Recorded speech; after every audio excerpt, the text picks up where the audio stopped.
Hey guys, welcome back to Caffeine and Crime. Today I have my caffeine and I'm ready to sit down and start talking about season 1. So crazy. I can't believe we have made it through the whole first season. If you have listened to all of them, I just want to say like a complete thank you guys from the bottom of my heart. I really appreciate it and love the support and even constructive criticism you have thrown my way. I really do appreciate it. First off, I want to just throw it out there first before I forget that I have a new cord for my mic. So my mic is closer to me. I hope that it's somewhat better. The hard part with it is that there's so many noises going on in my house at all the time. I am a mom. I'll get more about me in a minute, but because of that, I do have to diffuse a lot of the background noises during editing, so I do apologize if sometimes the audio is not great and amazing. If it's not, obviously I know because I edit it, so I will try my hardest to get better and better at it as I go. And this is the mic that I used for my beauty channel and my lifestyle channel on YouTube, so it may not be the best mic for my podcast, and I might have to look into a different mic altogether. But I wanted to throw it out there that I am trying, and I do see a couple of you have reached out about it. So, or one has left a review, and the other one has actually reached out. And I think both times it might have been over the John Bonet episode. And again, I've kind of put the disclaimer out there that there was a lot going on in that video that I can't really explain. I don't know why there was so much of a rattling and rough noise throughout that entire thing. I've never experienced that while I've been filming any video or podcast. It was very strange. It gave me chills while I was editing, so I'm not really sure. So for season 1 wrap up, I wanted to go over each episode with any updates that I might have gotten from you guys that I've added to my blog and that type of ordeal. Some cases there's no new updates and my episode is as much up to date as I possibly can get it that I am aware of. I've tried to dig as much as I can. There might be stuff that still slips through the crack. I don't care to go back and add stuff to my blogs if I need to, but yeah, this is just going to kind of be a wrap up. So far, this experience has been surreal. It's been weird being on a different platform where I feel like instead of being judged and looked at for the way that I look on camera or the way that I do my makeup, because that's what I'm used to, it's more so like the way that I'm judged by my voice and by the skills of getting a podcast out. So it's been completely different. I've been trying to stay on a strict schedule, which doesn't always work out every Tuesday. It kind of is uploaded at different times. I'm going to try to get better with that with season 2.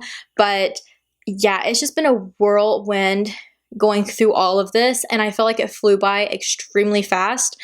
But I will be taking some time off. I'm going to stay active kind of about the same that I already am over on my Instagram at Caffeine Crime Podcast. If you guys want to check that out, I will stay as active as I can on there and give you guys updates when I do have updates for season 2. But besides that, I am going to be taking some time off from uploading on Tuesdays, but I promise it will not be for long. And this episode here is kind of like a little bit of like a filler episode, even though it's not like a full-on case. We are going to talk about the cases that we discussed in season 1. And if you didn't hear that case, you can go back and listen to it.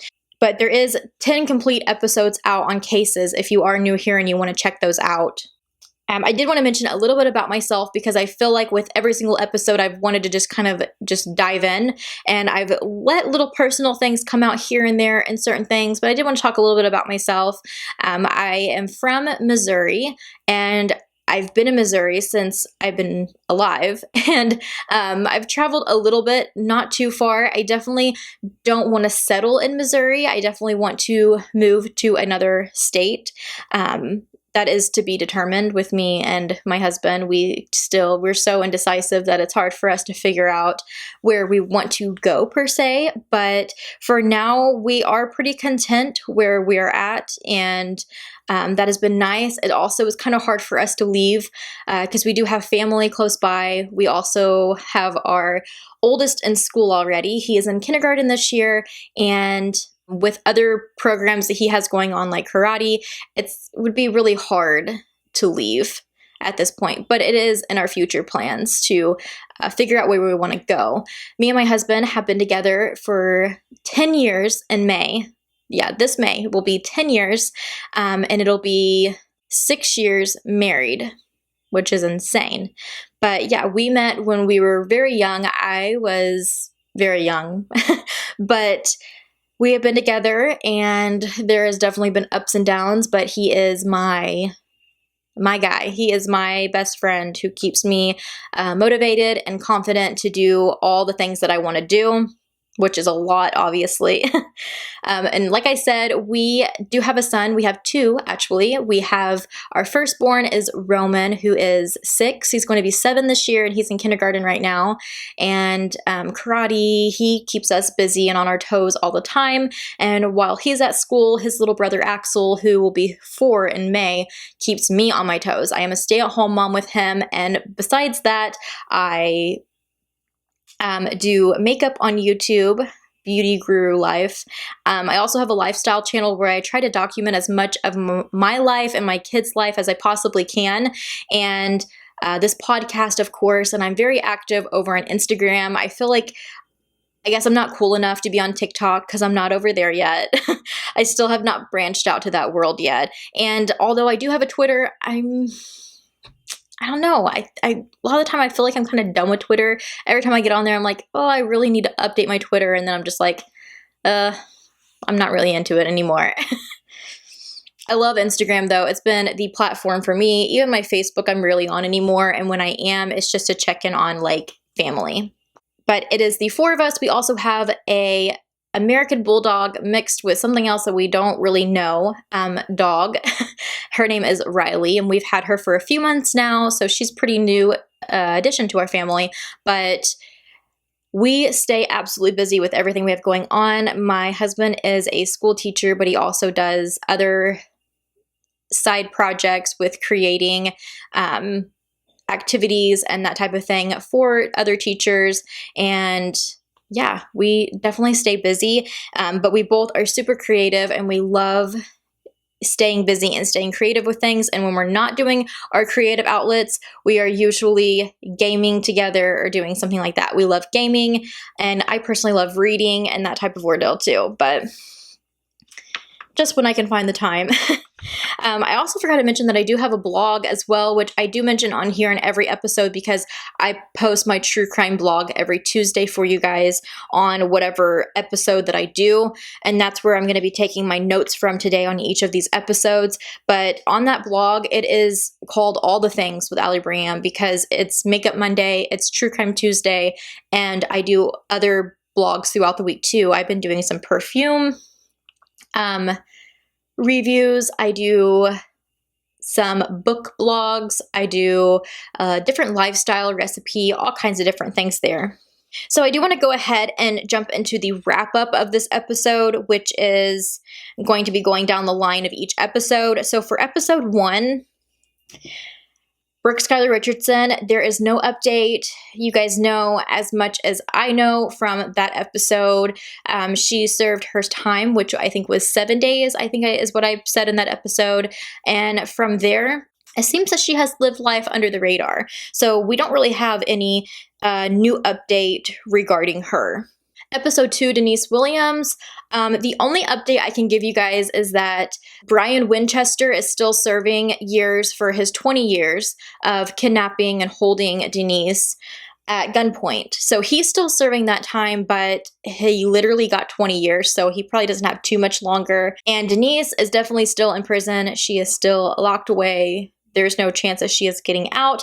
But the good news is that I do have an update, and I don't know, I kind of feel weird throwing this in here, but it kind of made me happy when I seen it, so I wanted to. I want to talk about Ansley, Mike and Denise's daughter, because she is now 20 years old, and she has, done amazing for herself.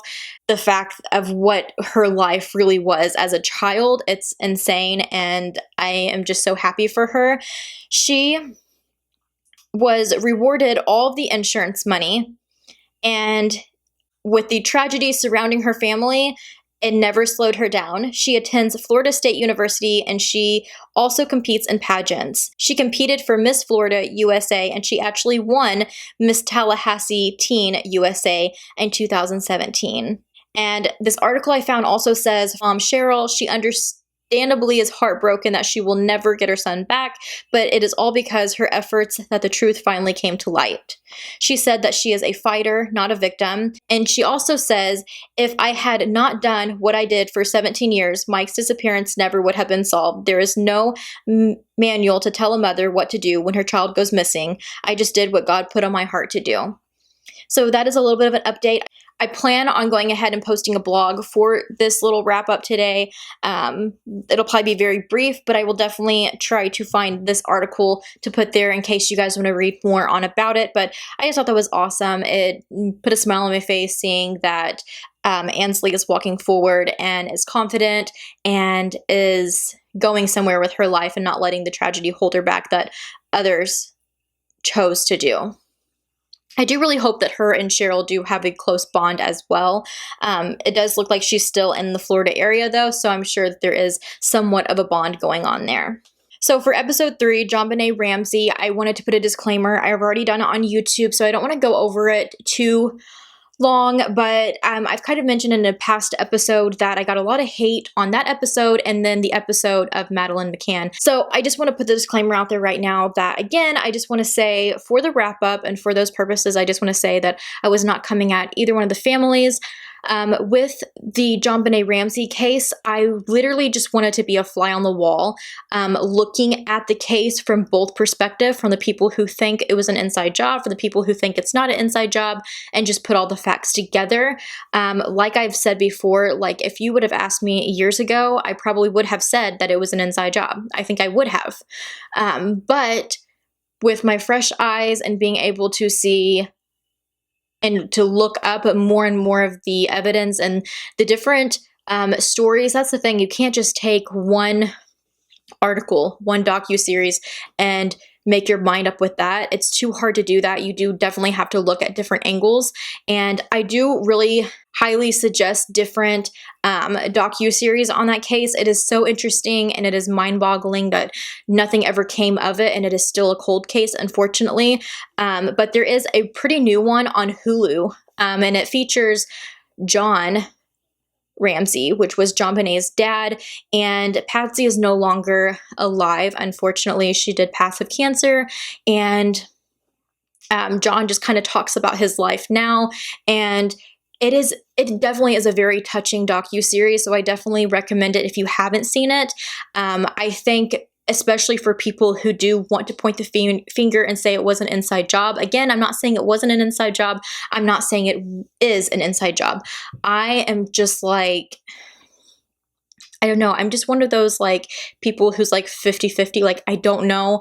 I definitely think that I am leaning more towards it being not in the family because of so many different things. And that's where I do say the docuseries is really interesting to watch. But I do want to say that people who strongly suggest that it was an inside job might get their feelings hurt a little bit because this series definitely is geared towards it being an outside suspect, and that's what they were going for. There is docuseries out there that kind of makes it sound like they did have something to do with it. So there's kind of both. I've watched both, and I don't know. It's a very crazy, strange case. I don't think we're ever going to have answers, unfortunately. And I think more than anything, I am not really thinking about, was it an inside job? Was it not an inside job? I'm more thinking about the fact that I don't think JonBenet will ever have justice for this crime.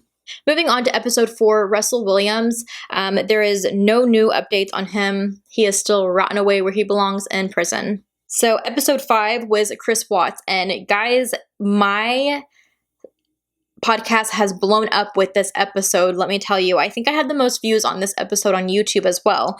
So it is definitely a popular case. So I did want to mention it. Unfortunately, I don't really have, I guess it's kind of a good thing though. I don't really have any new updates on that. His ass is still locked away as well. Him and Russell Williams deserve to be there and they should stay there forever. But I left out some things in my Chris Watts podcast, so that's why I wanted to talk about it here. So I'm going to be reading this from my blog. So you may have already seen it if you do follow along with my blog, but I updated you guys in my blog for Chris Watts saying a confirmed Lifetime movie on the case will air this month, January 2020. is what I read. Now I need to look into that and see like if it was actually a go, because I did this podcast, I don't know, sometime in January, but I personally have not seen it, so I can't update you guys on my thoughts on the Lifetime movie. I feel like it's kind of like too soon for something like that. I don't know. Like, is that just me? I feel like that just would pull at the heartstrings of the family. I don't know. But I did want to mention that as for Nikki, she has been cleared of any charges and is under witness protection program. Still, people are not convinced that she had nothing to do with it, hence the witness protection program. But the number one reason why some people feel like, or have the strong indication that she was involved was, you remember the footage that was shown from Chris loading up his truck? Well, some people have taken a clip from when somebody walks outside and they've zoomed up on it, and it appears to look like somebody walking by with a ponytail. So people are thinking that it was Nikki. This has not been confirmed. It is very strange. I've seen the video myself and I was like, is my eyes playing tricks on me? But I feel like there's so many shadows and everything else that would be really hard to tell, like if it was really somebody else or if it wasn't just Chris that morning. And I want to say like she had an alibi and stuff, so I don't really know how that would have really been her, could have been her.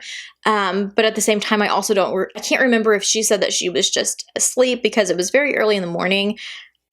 I don't really know. I do have it linked on my blog, that video. If you guys want to go check it out, you just have to go to my blog and you can actually type in the search bar, Chris Watts, or you can even type in Caffeine and Crime and all the episode blogs will come up. But on the Chris Watts one, if you scroll into the bottom, I have other links, and that is one of the links. There's also another video that I linked where a neighbor had said that he's seen a woman walk into the Watts house. Now, this was after Chris was arrested. He was in prison. Nobody was at this this house was like completely vacant. There was nobody there whatsoever, and a neighbor seen a woman physically go into the house. So I do have that video linked as well, and the house is completely pitch black. There's no electricity on, nothing. The cops are called out there though. They think it's a prank. Somebody's trying to break into the Watts house, you know. But what really was strange to the neighbors was the fact that they had seen a black SUV drive around several times. So some people want to say that it was Nikki, because I believe she drove a black SUV and maybe she went in through the back, but others say that they literally seen her walk through the front. So some think that maybe her car was parked around the back and she snuck through the front and out the back.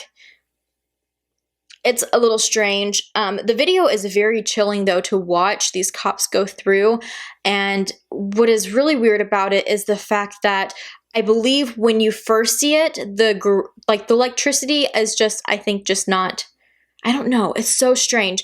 There's like the garage light comes on or it's on or something like that. It's really, really weird.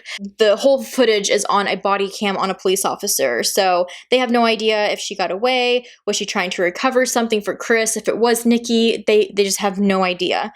And some people want to say that she was covering her tracks. Now I did say some people because I'm not saying that I said that. Some people have said that. And others wonder if it was the ghost of Shanann, which definitely gives me chills. It is very strange that somebody literally with their own eyes seen a woman walk into a house, minutes later searched by police who found nothing there, and they have it on footage. Either way, the police have never released the neighbor's footage, strangely, because apparently the neighbor not only physically seen her walk into the house, he had it on footage from his camera. But that footage has never been released. Very weird. Besides that, Chris is still rotting away in prison where he belongs. Moving on to episode 6 was Shannon Siders. And there is no new leads on this case whatsoever. It was a cold case that was solved, so that's awesome. I just, again, want to just mention that you can actually see the full episode with the people who were involved in the case and all of that on Netflix. I think it's called like Cold Files or Cold Cases, something like that. And the episode, I think it's called Ring of Friends, or something along those lines, I think it'd be super easy to find. I want to say that I did link it in my blog post as well. And then moving on to episode 7, which is Madeleine McCann. And again, I got a lot of hate for this. I literally had somebody threaten to call the police on me for this episode. And I just wanted to say again, like, these are just theories that I'm throwing out there. There is a lot of true crime podcasts, a lot of true crime YouTubers and stuff like that out there. So we're all just throwing around these theories of others. And that's mainly what my platform is. I love the discussion of true crime and of these cases. And I love just discussing them with people. And also, like, just raising awareness of some of these cases too. I feel like it is a good way for people to become more alert. I know that I am definitely more alert of my surroundings with my children and by myself, knowing these cases. And if you don't have the backbone to listen to these cases, I understand, but it's just like, then just keep on moving along. Don't watch them, you know? But I don't wish any ill on the McCann family whatsoever. But again, I still say, like, I think it was very stupid that they left her alone. And I think there was a lot of neglect and bad parenting involved just from what was told. I mean, the upstairs lady who heard their daughter crying for hours nights before that. I feel like that is neglect. A parent should have been present, should have been there. To me, that is child neglect. I'm not saying that they offed their daughter. I'm not saying that they were responsible for this, but I'm also not saying that they weren't, because this case has never been solved. Madeleine has never been found. It is still a cold case, an ongoing case. So with that being said, I wanted to throw a disclaimer out there. But I also updated my blog as well with an article that I stumbled across from 2018 that one out of 4 private detectives and that were hired as investigators for the McCanns to find Maddie was murdered in his UK mansion. It says the McCanns had a falling out with this corrupt man who lived lavishly with all the money he was getting from the Madeleine McCann fund. I find it really crazy that he did die and he was murdered. I feel like that is very, very crazy, but from what I've read, he was not liked by many. A lot of people had it out for this man, and they've never been linked to this whatsoever. But I just thought it was very, very crazy that he was a part of that, and he lived lavishly off of the fund that they had set up in searching for her. But he was somebody that they had a falling out with and they let go because obviously I guess he wasn't doing his job. But I did find it crazy that he was murdered in his mansion. And I don't think they've ever found out who did that. They could have. I've never touched base on that case. Episode 8, The Short Family Murders, I just did that one not too long ago, so it's completely up to date. The last thing we know is that the house burnt down, like you guys seen in that, or heard in that episode, but that is kind of all we have, and it's still just kind of up in the air, and it's still just like, I don't really see that case ever being solved because any evidence that could have been there over those years are completely gone at this point. Episode 9 of Emma Walker. I wanted to mention what I forgot to put in that podcast, that since Emma was aspiring to be a neonatal NICU nurse, a neonatal intensive care unit at East Tennessee Children's Hospital named a patient room after Emma Walker in memory of her and her dream and working in that environment. So you can actually see in that hospital that there is a room dedicated with a plate of her name on it in loving memory of her, which I think was super awesome. And I wanted to include that in my blog, but also let you guys know that in the wrap-up episode. And then for my last episode, episode 10, Haley Owens, that is all that I had on it that is in that podcast. If you missed any of them, make sure you go check them out. They just kind of vary from like 20 minutes to sometimes a little over an hour. I get a little carried away sometimes, but that is all the updates that I have on all of these cases. I'm sorry this wasn't like too entertaining, but I did kind of want to have like a little bit of a wrap up and also some time to talk about season 2. Like I said, I will be taking a little bit of a break. It will definitely not be that long. I'm thinking at most a couple of weeks, just so that I can have a little off time, but I can also start deep diving into cases for season 2. I already have been. I'm super excited, but you can definitely follow at Caffeine Crime Podcast on Instagram to see upcoming details. I don't have a date for season 2 just yet. I will put that date on my Instagram as soon as I am like 100% on a date, because I don't want to give you guys a date and then it fall through. But I now completely know what I'm doing with season 2, and I'm also going to wait and announce that on my Instagram as well. So make sure you guys are following over there. But there's going to be some surprises over on my Instagram as well. So the surprise being what season 2 is going to be, but also another surprise. So make sure you guys are following along there to see all the upcoming things. But I will be back here with season 2 very, very soon, I promise. But this is going to be it for me for a little bit until season 2 does come on both my YouTube and my podcast platforms. But yeah, stay tuned on my Instagram if you guys want to know the date season 2 is going to be coming, another surprise, and also what season 2 is going to be all about.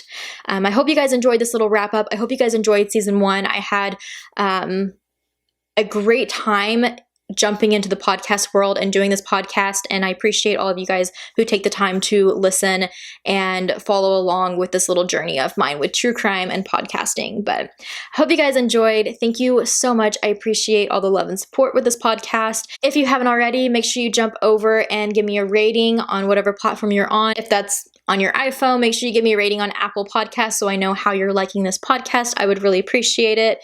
And thank you guys so much for the love and support on season 1, and I'll see you in season 2.